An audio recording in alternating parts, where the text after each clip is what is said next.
First, let me introduce Martha Crenshaw. She's an expert on international terrorist groups, militants, and she's a senior fellow at our Center for International Security.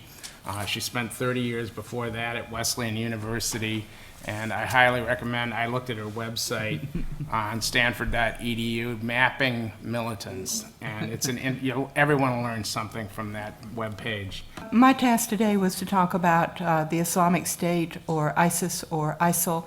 I'll probably call it ISIL, as we have in the program, why it's a threat and how it got to be the threat that it is today. So why is it a threat now? There are a number of reasons. One of the reasons is the territorial control it exercises in Iraq and Syria, particularly, I would say, in Iraq, more so than in Syria, in terms of simply territory that it occupies as a base. It's a threat to stability in Iraq, as we all know. There's currently a fight going on to retake Tikrit from ISIS, which seized it last summer. In Syria, it exists in areas of the country that are not as critically important to the survival of the regime. And of course, from an American point of view, oddly enough, it's on our side because it's against Assad, posing one of the conundrums for American security.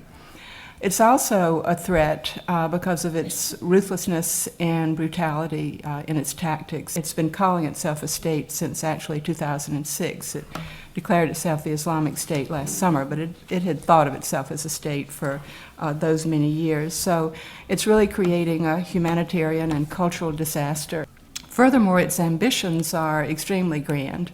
Again, I'm sure you all know this, that last June, Abu al-Baghdadi, the current head of ISIS, declared that he was the caliph. He declared himself the caliph. It appears no one else did, and declared that there was going to be finally, at long last, since its last incarnation in 1924, an Islamic caliphate that would unite Muslim communities all over the world, and that he would be the head of it. And that might be dismissed as fanciful, except for the fact that he's gaining adherents. But there is a contagion effect, and you can expect other groups perhaps to imitate suicide tactics, the other tactics that are so objectionable. And along the same lines, it has proved extremely attractive for what we now call foreign fighters, and particularly from a U.S. point of view, the fact that it's become very attractive to Westerners. However, so far, ISIS has been focused on attacking in Syria and in Iraq, and has not talked about attacking the far enemy, which is us and our allies. Next is Scott Sagan. He's an expert on Iran's nuclear program and generally on nuclear security issues, including proliferation. He's also a senior fellow at the Center for International Security. I do want to say that I think the threat of a nuclear Iran is deeply, deeply serious. But I also think that we are within months away of being able to constrain, not get rid of, but constrain that threat. There are big disagreements in Iran. So I thought I could get the conversation going by at least outlining 4 different actors who I think have very different positions in Iran. First are the reformers, Iran Rouhani, who desperately wanted an end to the sanctions or reductions in the sanctions because he was elected against the Ahmadinejad forces precisely because of the economic travails of a country that's suffering enormously from the sanctions. He's willing to accept some constraints, but not get rid of the entire nuclear power program. And when you think about domestic politics there, this is an enormously popular program that has been elevated to a national symbol of their modernity. The second group that you should think about is the IRGC, the Revolutionary Guard Corps. And ironically, I believe that they actually like the sanctions. The sanctions help the Revolutionary Guard Corps because they're the best smugglers in the country. The third are the Ayatollahs, who I think want to stay in power. And depending on what they weigh as the best way over the long term to stay in power, to side with the IRGC and get the bomb to stop the United States and others from potentially attacking them, or to be cautious and stretch this out, keep the sanctions regime reduced so they perhaps can stay in power and benefit from more popularity. I think they're willing to cut deals either way. And lastly, there's the business and nuclear power entrepreneurs especially.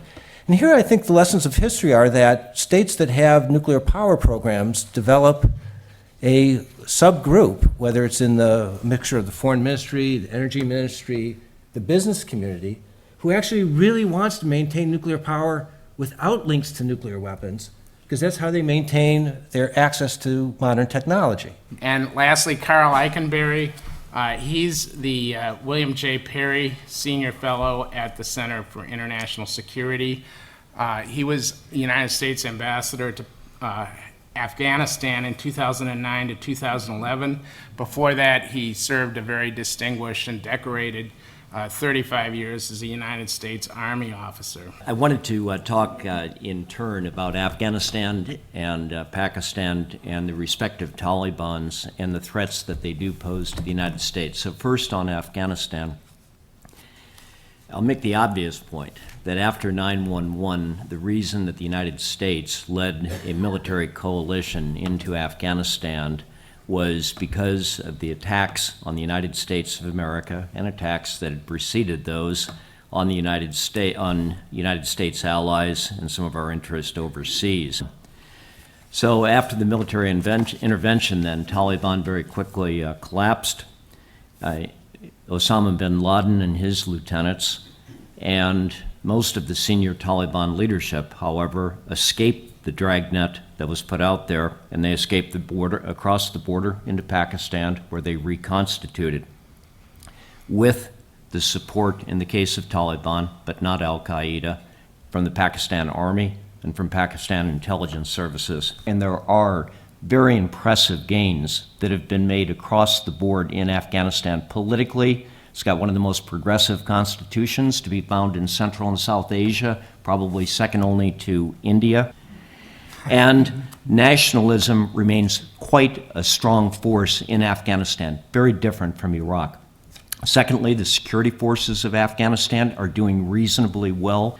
And number three, if you look at Afghanistan's civil society, the media, healthcare provision, women's rights, education, and believe me, it's just a sea change in that country from 2001. Against that, though, there's very significant challenges that the Afghan people are facing. The security forces still need assistance from the U.S. and from NATO in certain areas. They're expensive. They cost about $6.5 billion a year to maintain, and Afghans currently get about $2.5 billion in their own revenue. Huge shortfalls there. They have big economic problems across the board, about a 40% unemployment rate. Narco trafficking remains a big problem, and Pakistan continues to torture Afghanistan with a strategy of hedging.